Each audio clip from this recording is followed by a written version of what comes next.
అన్నదాత అన్నదాత మీ అన్నదాత చెమటోడ్చి ఆహారాన్నందించే రైతన్నా అనునిత్యం నీ కండదండగా నిలిచే నేస్తం ఎవరన్నా అన్నదాత అన్నదాత మీ అన్నదాత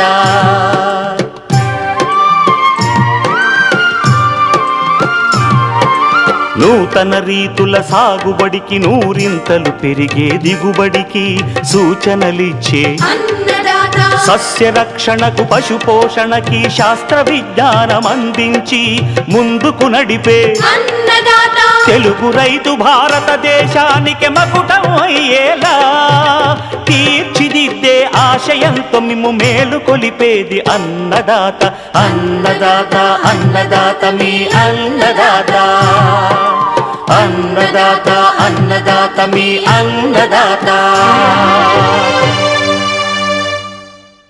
అన్నదాత ప్రేక్షకులకు నమస్కారం. ఈనాటి ముఖ్యాంశాలు: వెదురుతో 1000 లాభాలు, ఏటా స్థిరమైన ఆదాయాన్నిచ్చే పచ్చ బంగారం సాగు. వారాంతపు వ్యవసాయంతో మిశ్రమ పంటల సేంద్రియ సాగులో రాణిస్తున్న హైదరాబాద్ యువతి. ఇంకా జై కిసాన్ వ్యవసాయ సమాచారం.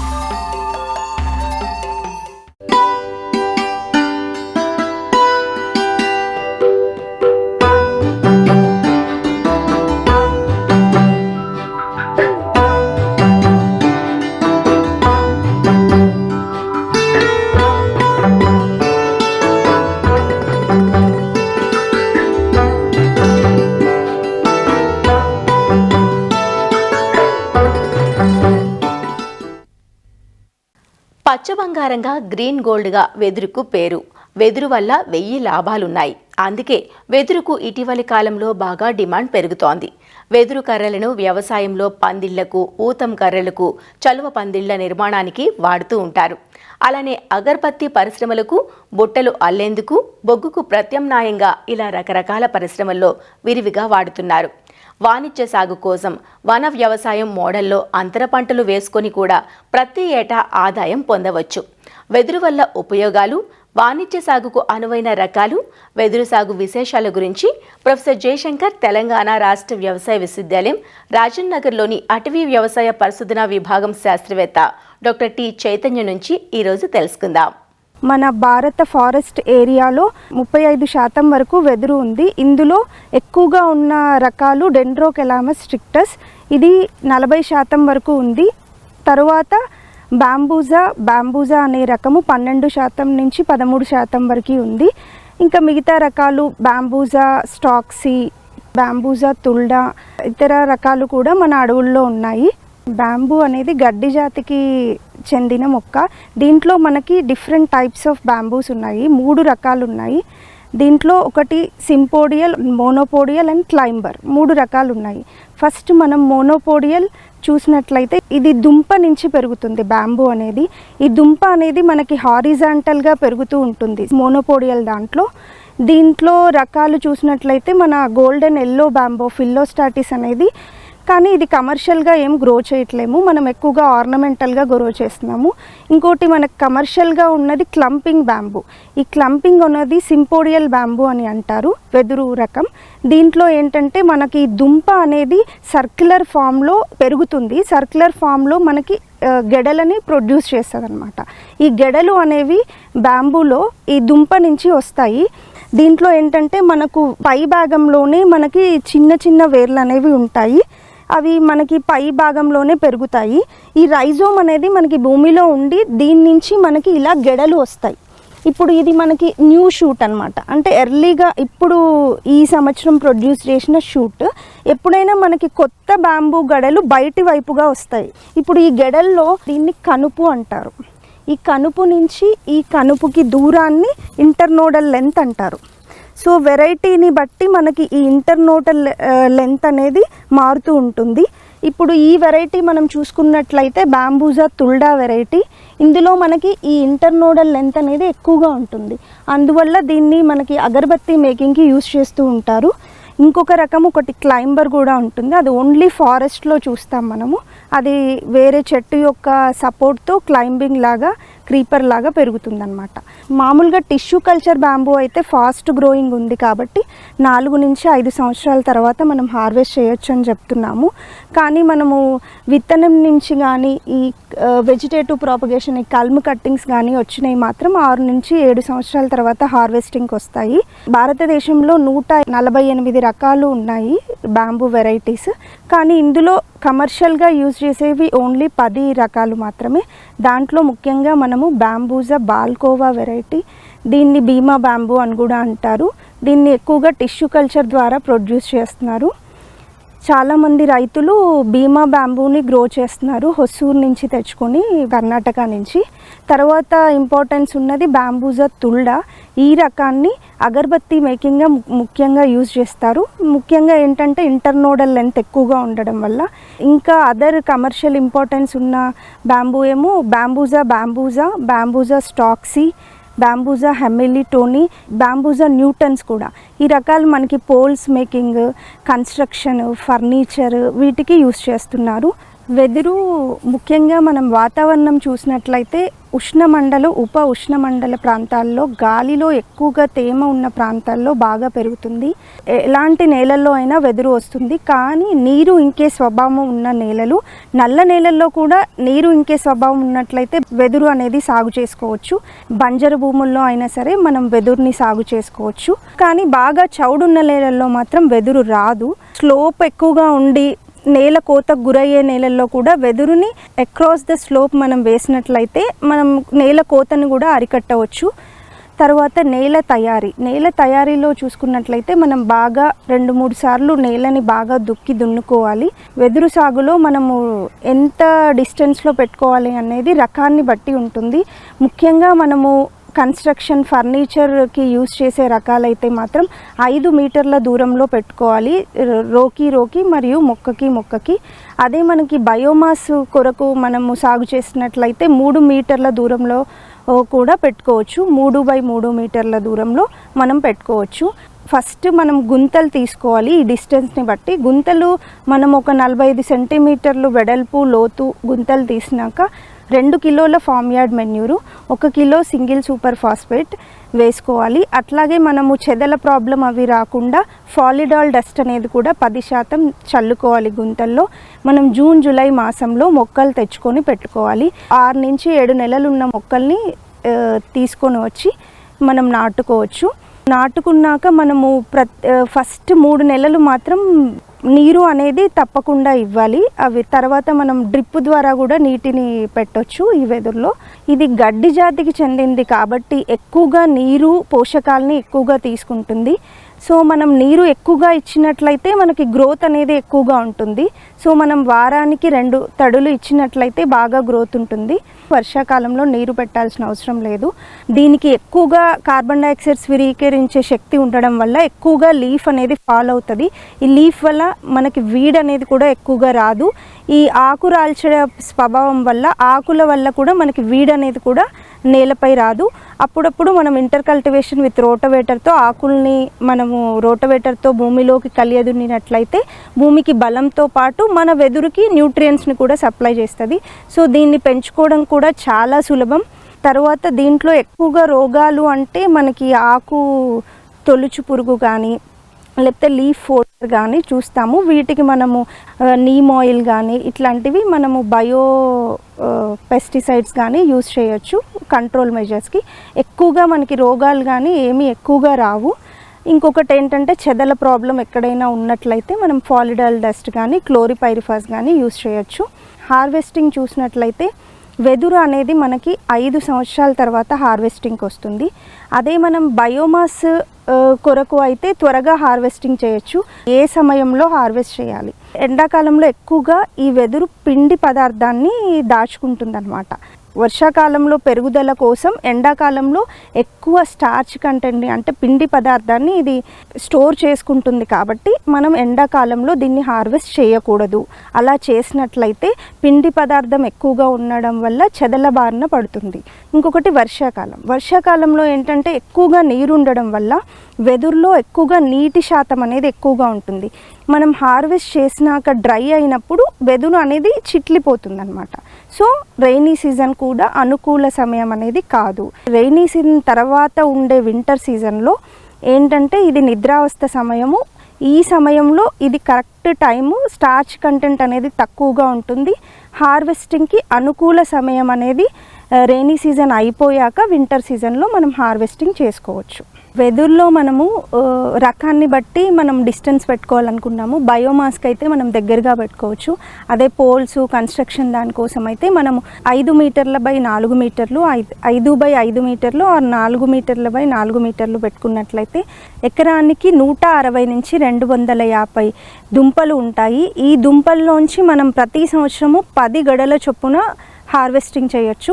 ఎకరానికి మనకి 1600 నుంచి 1920 గెడలు మనం హార్వెస్టింగ్ చేసుకున్నట్లయితే మనకి 16 నుంచి 19 టన్నుల ఈల్డ్ వస్తుంది. సో టన్నుకి మనం 3000 నుంచి 5000 వేసుకున్నా సరే ఎకరానికి 50,000 నుంచి 80,000 ఆదాయం వస్తుంది. అదే బయోమాస్ కొరకైతేనేమో టోటల్గా హార్వెస్ట్ చేస్తాము. దానికి కూడా మనకి హెక్టార్కి 40 నుంచి 50 టన్నుల వరకు కూడా వస్తుంది.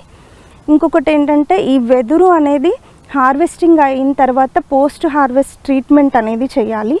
సో ఈ పోస్ట్ హార్వెస్ట్ ట్రీట్మెంట్ చేసినట్లయితే దాంట్లో ఉన్న స్ట్రెంగ్త్ అనేది పెరుగుతుంది. వెదురుని మనం అగ్రోఫారెస్ట్రీ మోడల్లో పెట్టుకున్నట్లయితే వరుసకి 7 నుంచి 8 మీటర్లు, మొక్కకి 2 నుంచి 3 మీటర్లు పెట్టుకున్నట్లయితే ఈ వరుసల మధ్యలో మనం ఇంటర్ క్రాపింగ్ చేసుకోవచ్చు. ఇంటర్ క్రాప్స్గా మనము పప్పు దినుసులు, మిల్లెట్స్ ఇట్లాంటివన్నీ కూడా గ్రో చేసుకోవచ్చు. అదే పాడి పశువులు ఉన్న రైతులైతే మనం గడ్డి కూడా పెంచుకోవచ్చు. ఇలా దూరంగా వెదురు పెట్టుకున్నట్లయితే మనం ప్రతి సంవత్సరము ఇంటర్ క్రాపింగ్ చేసుకోవచ్చు. లేదన్నట్లయితే దగ్గరగా పెట్టుకున్నప్పుడు ప్రతి ఫస్ట్ 3 సంవత్సరాలు మనము ఇంటర్ క్రాపింగ్ అనేది వేసుకోవచ్చు.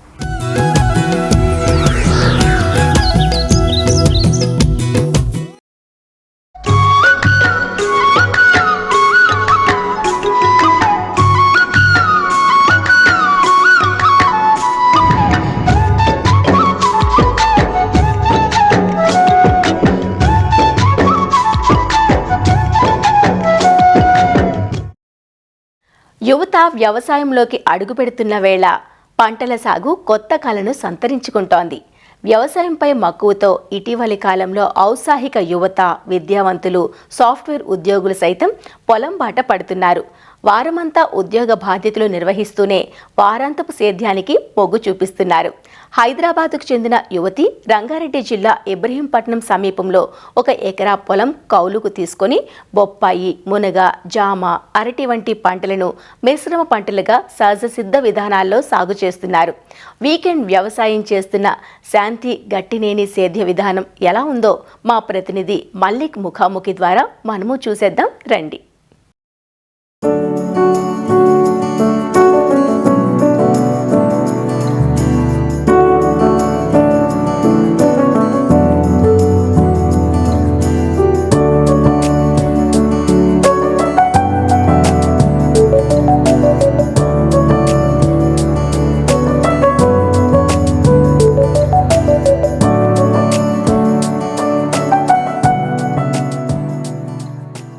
వ్యవసాయం అతిపెద్ద ఉపాధి రంగం.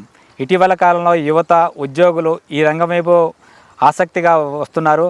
ప్రత్యేకించి వాతావరణ మార్పుల నేపథ్యంలో జీవన శైలికి అనుగుణంగా తమకిష్టమైన ఆహార పదార్థాలు పండించుకున్నారు. ప్రత్యేకించి ఇటీవల కాలంలో రసాయన ఎరువులు, పురుగు మందుల వినియోగంతో పండించిన పంటలు తినడం వల్ల అనారోగ్యాల బారిన పడుతున్నారు. ఈ క్రమంలో కొంతమంది యువత, ప్రత్యేకించి మహిళలు కూడా ఈ రంగం వైపు వస్తున్నారు. సొంతంగా వ్యవసాయం చేస్తూ అద్భుతంగా రాణిస్తున్నారు. హైదరాబాదు చెందిన శాంతి గట్టినేని మనతో ఉన్నారు. మంచి ఆకర్షణీయమైన వేతనం, మంచి ఉద్యోగం చేస్తూ కూడా ఎందుకు ఈ యొక్క ప్రకృతి వ్యవసాయం మళ్ళారు? చిన్నప్పటి నుంచి కొంచెం నేచర్, ఎన్వైర్న్మెంట్ అంటే శ్రద్ధ, కాన్షియస్నెస్ ఉంది చిన్నప్పటి నుంచి. అండ్ కొంచెం పెరుగుతూ మంచి ఫుడ్ తినాలి, మంచి ఫుడ్ మన పిల్లలకి ఇవ్వాలి అన్న ఉద్దేశం కూడా ఉంది. పుస్తకాలు చదివి న్యాచురల్ ఫార్మింగ్ అంటే ఇంట్రెస్ట్ పెరిగి అది చెయ్యాలి అన్న కోరిక బాగా పుట్టిందనమాట. ఇంకా అది చేయాలంటే నేను వీకెండ్స్లోనే చేయాలి. సో జాబ్ చేస్తూనే వీకెండ్స్లో ట్రై చేద్దామని ఇది స్టార్ట్ చేశాను. చాలామంది మాకు చేయాలని ఉంది కానీ లీజ్కి దొరకట్లేదు అని అంటారు. మాకు తెలిసిన వాళ్ళ దగ్గరే దొరికింది. ది 1 స్టార్ రెవల్యూషన్ అనే పుస్తకం చదివి మీరు ఆకర్షితులై సహజ వ్యవసాయం వైపు మళ్ళారంటున్నారు. అందులో మీకు మిమ్మల్ని ప్రేరేపించిన అంశాలు ఏంటి? ఈ 1 Straw Revolution పుస్తకం మసనోబు ఫుకుఓకా అని జాపనీస్ ఫార్మర్ రాశారండి. ఈ న్యాచురల్ ఫార్మింగ్ ఆయన సొంతంగా చేసి ఆయన ఎలా ఫీల్ అయ్యారంటే, nature already knows how to form.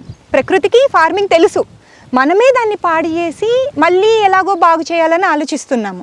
ఆయన న్యాచురల్గా చేయడం స్టార్ట్ చేసి ఆయన చేసుకోవడానికి చాలా సింపుల్గా చేసుకున్నారనమాట. అంటే వరి ఎలా పండించుకోవాలి, పళ్ళ తోటలు ఎలా పండించుకోవాలి అని చాలా సింప్లిఫై చేశారు. ప్రకృతికి ఎంత దగ్గరగా వీలైతే అంత దగ్గరగా మనం బతకాలి, ఆ ప్రిన్సిపల్స్ అట్రాక్ట్ చేశాయి. అలాగే ఆ పుస్తకంలో ఒక లైన్ ఉంటుందండి, అంటే కరెక్ట్గా పండించిన ఫుడ్ని మీకు టేస్ట్ చేస్తే అప్పుడు మీకు తెలుస్తుంది ట్రూత్, లైఫ్లో ట్రూత్ అంటే ఏంటి అని చెప్పి. నేను అది కొన్ని సందర్భాల్లో ఎక్స్పీరియన్స్ చేశాను. My journey will be towards that అండి. ఇబ్రహీంపట్నం సమీపంలో ఎకరం విస్తీర్ణం కౌలు తీసుకొని వ్యవసాయం చేస్తున్నారు. అంటే గత 2 సంవత్సరాలుగా చేస్తున్నారు. ప్రారంభంలో ఏం పంటలు వేశారు, ప్రస్తుతం ఈ అరటి, బొప్పాయి ఈ పంటలు ఎలా గ్రోత్ ఎలా ఉంది, మీకు ఇస్తున్న దిగుబడులు ఎలా ఉన్నాయి? 1 ఎకరం తీసుకున్నాము, అరెకరంలోనేమో కందులు వేసాము. పోయిన 2024లో ఆ కందులు మేము తీసుకున్నాం. ఇప్పటి వరకు అవే కందులు మా ఇంట్లో తింటున్నాము. ఇంకొక 1/2 ఎకర్లో ఎలా ప్లాన్ చేసుకున్నామంటే, కొంచెం 5 ఏళ్ల లోపే అయిపోయేవి క్రాప్ సైకిల్, అలాంటివి సెలెక్ట్ చేసుకున్నాను. సో అందుకని మునగ, బనానా, పపాయ సెలెక్ట్ చేసుకున్నాను. ఇవైతే త్వరగా పెరిగిపోతాయి, సంవత్సరంలో పంట వచ్చేస్తుంది. మాకు ములక్కాయ అయితే 7 నెలలకే వచ్చేసింది, పపాయ 8 నెలలకు వచ్చింది, అరటి 13 నెలల నుంచి రావడం స్టార్ట్ చేసింది. 50,000 వరకు మునగలోనే వచ్చి ఉంటుంది. పపాయ కూడా ఆల్మోస్ట్ 1.5 ఇయర్ నుంచి 50 నుంచి 100 కిలోల దాకా ప్రతి వారం వస్తున్నాయి. ఇప్పుడు ఉత్పత్తి అయిన ఈ పంటని ఎలా మార్కెటింగ్ చేస్తున్నారు? ఇటీవల కాలంలో మార్కెటింగ్ అనేది ఒక పెద్ద సమస్య. ఇప్పుడు మీరు సహజ వ్యవసాయం, ప్రకృతి వ్యవసాయం చేస్తున్నారు, ఆ సమస్యను ఎలా అధిగమిస్తున్నారు? నిజం చెప్పాలంటే నాకు పండించిన తర్వాత తెలిసిందండి, పండించడం ఒక ఎత్తు అయితే మార్కెటింగ్ అయితే పెద్ద సమస్యే. ఎంత దిగుబడి వచ్చిన దానికన్నా ఎంత రేట్ వచ్చింది అనే దాన్ని బట్టి మనకి ఫార్మర్కి డబ్బులు రావడం అనేది జరుగుతుంది. ఒక 2-3 ఆర్గానిక్ షాప్స్ ఉన్నారు, వాళ్ళు ఆర్గానిక్ ప్రోడక్ట్స్ అమ్ముతారు. వాళ్ళతో పాటుగా మనకు తక్కువే కాబట్టి నాకు మార్కెట్ చేసుకోవడం సులువైందని చెప్పొచ్చు. ఇందులో ఇన్పుట్స్ మనం ఇచ్చేది చాలా తక్కువ, అంటే మన ఖర్చు చాలా తక్కువ. సో ఆ రకంగా అయినా మిగులుతుంది ఫార్మర్స్కి. మీరు ప్రత్యేకించి జీవామృతం, ఘనామృతం అవన్నీ ఎక్కడ మీరే సొంతంగా తయారు చేసుకుంటున్నారా, బయట మార్కెట్లో తీసుకుంటున్నారా? జస్ట్ వీకెండ్ ఫార్మింగ్ చేస్తే ఇవన్నీ ఫామ్లో చేసుకోవడం చాలా కష్టం అండి. అవి ఏమీ తయారు చేయలేదు, కొంతమంది ఉన్నారు అవి చేసి అమ్మేవాళ్ళు. కానీ అది ఫస్ట్ 4-5 నెలలే, మొక్కలు చిన్నగా ఉన్నప్పుడే కొట్టాము, ఆ పురుగు అంతా తినకుండా ఉండేలా చూసాను. దాని తర్వాత అవసరమే పడలేదు, అంటే మాకు పురుగు వచ్చి మా మొక్కల్ని డిస్టర్బ్ చేస్తుంది అనేది మాకు అనిపించలేదు మొదట 5-6 నెలల తర్వాత. సో ఆ తర్వాత అయితే నేను ఎలాంటి కషాయాలు కొట్టలేదు. ఘనజీవామృతం మాత్రం సంవత్సరం క్రితం వరకు వేశాను. ఇక్కడున్న జీవ వైవిధ్యాన్ని ఎంత తక్కువ మనం డిస్టర్బ్ చేస్తే అక్కడ అంత బాగా ఫర్టిలిటీ ఉంటుంది. ఇప్పుడు మేము ఎలాగో రోజు వచ్చి డిస్టర్బ్ చేయలేము, వారాంతాల్లోనే వస్తాం కాబట్టి. కలుపు ఉంది ఇక్కడ, కాదనట్లేదు, కానీ వాటి మీద ఎన్నో సూక్ష్మజీవులు బతుకుతూ ఉంటాయి. సూక్ష్మజీవులు బతుకుతుంటే ఏంటి అర్థము, దాన్ని డికంపోజ్ చేసి దాని బలాన్ని భూమిలో కలుపుతూ ఉంటాయి, భూమిలో ఉన్న బలాన్ని మన మొక్కలు తీసుకుంటూ ఉంటాయి. ఈ సైకిల్ కంటిన్యూస్గా జరుగుతూ ఉంటుందన్నమాట, డిస్టర్బెన్స్ లేకుండా. మేము వారాంతంలో 1 గంటే వచ్చి వెళ్తాం కాబట్టి. తక్కువ పెట్టుబడితో తక్కువ విస్తీర్ణంలో ప్రయోగాత్మకంగా సహజ ప్రకృతి వ్యవసాయం చేస్తున్నారు. అంటే సేంద్రియ ధృవీకరణ సర్టిఫికేషన్ ఏమైనా తీసుకున్నారా? అంటే చిన్న స్కేలే కదండి, ఇప్పుడు దాకా నాకు అవసరం రాలేదు. కొన్ని ఫామ్స్ అక్కడికి వెళ్తే నాకు పెస్టిసైడ్ స్మెల్లే వస్తుంది. మా ఫామ్లో పనిచేసే కూలీలు కూడా అంటారనమాట, మన ఫామ్లో వచ్చి పని చేస్తే ఒంట్లో బాగుంటుంది అని చెప్పి. అవే సర్టిఫికేషన్స్ మాకు ప్రస్తుతానికైతే. అవసరం అయితే పెద్ద స్కేల్లో చేస్తే డెఫినెట్లీ ఆ సర్టిఫికేషన్స్ నేను తీసుకుంటాను. కోవిడ్-19 తర్వాత చాలామంది యూత్, ప్రత్యేకించి ఔత్సాహిక యువ రైతులు, అలాగే సాఫ్ట్వేర్ ఇంజనీర్లు కూడా ఈ రంగం వైపు వస్తున్నారు. వ్యవసాయ రంగం తర్వాత అనుబంధ రంగాల్లో వ్యాపార పరంగా వస్తున్నారు. వీకెండ్ సక్సెస్ ఫార్మర్గా ముందుకు వచ్చారు. రాబోయే యూత్కి మీరు ఇచ్చే సందేశం ఏంటి? మన ప్రీవియస్ జనరేషన్ 60% ఫార్మర్స్. క్యాపిటలిస్టిక్ సొసైటీస్లో ఎలాంటి అనర్థాలు ఉంటాయి అనేది మనము తెలుసుకున్నాం అనమాట. తెలుసుకుని ఇందులో ప్రాబ్లమ్స్ సాల్వ్ చేయడానికి చాలామంది యువత ముందుకు వస్తున్నారు. కొంతమంది న్యాచురల్గా పండించిన ఫుడ్ తినాలన్న ఇంట్రెస్ట్తో కానీ, పెరుగుతూ ఫార్మర్ సూసైడ్స్ చూసాము. ఫార్మింగ్లో ప్రాబ్లమ్స్ ఏంటి అనేది అందరికీ తెలిసిందే, ప్రాబ్లమ్స్ ఉన్నాయనేది. సో అందువల్ల ఆ సమస్యలు సాల్వ్ చేద్దామనైనా చాలామంది యూత్ ముందుకు వస్తున్నారు. న్యాచురల్ ఫార్మింగ్ చేసే వాళ్ళకైతే డెఫినెట్గా ట్రై చేసి చూడండి, చాలా సింపుల్. ఒకసారి చేసిన తర్వాతే తెలుస్తుంది. ఒకవేళ న్యాచురల్ ఫార్మింగ్ అంటే నమ్మకం లేకపోతే వాళ్ళకున్న ఫామ్స్లో కొంతవరకు తీసుకుని న్యాచురల్ ఫార్మింగ్ ట్రై చేసి చూడొచ్చు. వాళ్ళకి తెలిసిపోతుంది డిఫరెన్స్ ఏంటి, ఎంత ఈజీగా ఉంది అనేది. ఆ తర్వాత మెల్లిగా షిఫ్ట్ అవ్వచ్చు. లేదా ఫస్టే న్యాచురల్ ఫార్మింగ్ చేయాలి అని అనుకుంటే నేను ఎవరికైనా ఏం చెప్తానంటే, ముందు మార్కెటింగ్ చూసుకోండి, తర్వాత ఫార్మింగ్ స్టార్ట్ చేయండి. ముందు అందరితో మాట్లాడండి, మేము ఇది పండిస్తాం, మీరు తీసుకుంటారా, ఇట్లాంటి నెట్వర్క్స్ బిల్డ్ చేసుకున్న తర్వాత పండించడం స్టార్ట్ చేయండి. వ్యవసాయానికి ఉజ్వలమైన భవిష్యత్తు ఉంది. అపారమైన ఉపాధి అవకాశాలు, ఉద్యోగ అవకాశాలు కూడా ఈ రంగంలో ఉన్నాయి. కాబట్టి యువత నిరభ్యంతరంగా ఈ వ్యవసాయ రంగం వైపు మళ్ళవచ్చు. ప్రత్యేకించి మార్కెటింగ్ సదుపాయాలు చూసుకున్న తర్వాత వ్యవసాయం చేసినట్లయితే మంచి అద్భుత ప్రయోజనాలు పొందవచ్చు అని చెప్పి వీకెండ్ ఫార్మర్ శాంతి చెప్తున్నారు. కెమెరామ్యాన్ పురుషోత్తంతో కలిసి మల్లిక్, ఈటీవీ న్యూస్, హైదరాబాద్.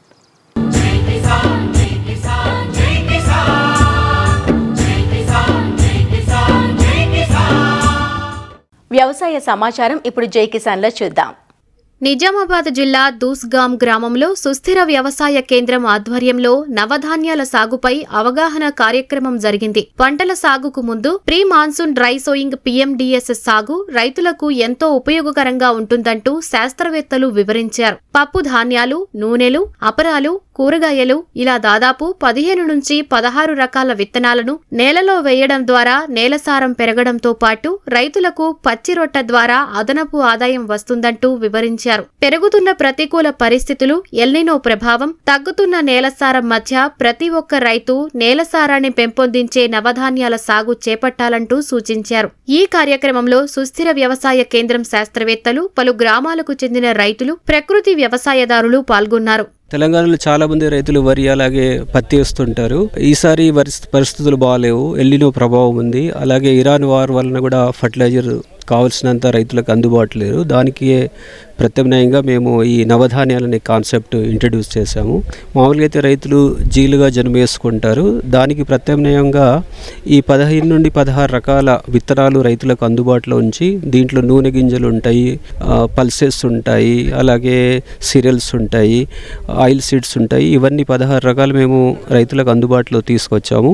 ఇవి రైతులు ఇలా వేసుకోవచ్చు. ఈ ఫీల్డ్లో మీరు చూసినట్టు వేసి మళ్ళీ ఒక 45 డేస్ తర్వాత కళ్య దూంతే భూమిలో చాలా సారం పెరుగుతుంది. మామూలుగా అయితే జీలుగా జన్ము వలన ఒక ఎకరాకి 3 నుండి 4 టన్నుల వరకు బయోమాస్ వస్తుంది. ఈరోజు మేము క్రాప్ కటింగ్ ఎక్స్పెరిమెంట్ చేస్తే 9 టన్నుల వరకు వచ్చింది. దాంతోపాటు కూడా భూమిలో తేమ పెరుగుతుంది, భూసారం పెరుగుతుంది, కర్బనం పెరుగుతుంది. ఈ విధంగా రైతులకి చాలా రకాల లాభం ఉంది. ఇప్పుడు దాదాపుగా మేము 5,000 ఎకరాల్లో 1,200 రైతులతో తెలంగాణలో మొదలుపెట్టాము. నేను గత 7 సంవత్సరాల నుంచి సేంద్రియ వ్యవసాయం చేస్తూ ఉన్నాను. మాకు ఒక గోవు కూడా ఉంటుంది. ఆ గో ఆధారితంగానే జీవామృతం అనేది తయారు చేస్తూ ఈ విధంగా పచ్చి రొట్ట ఏదైతే ఉన్నదో పచ్చి రొట్టని వేసేవాడిని. గత 2 సంవత్సరాల నుంచి కూడా సుస్థిర వ్యవసాయం వారు కూడా ఈ నవధాన్యాలు అనేది కొద్దిగా అవగాహన కల్పిస్తూ వీటిలో ఉన్నటువంటి ఒక పోషక తత్వాన్ని కూడా మాకు తెలియజేస్తూ వేయడం జరిగింది. ఈ సంవత్సరం కూడా వేయడం జరిగింది. భూమి లోపల కర్బన శాతం ఈ సేంద్రియ వ్యవసాయం చేయాలనుకుంటే భూమిలో కర్బన శాతం ఉండాలి.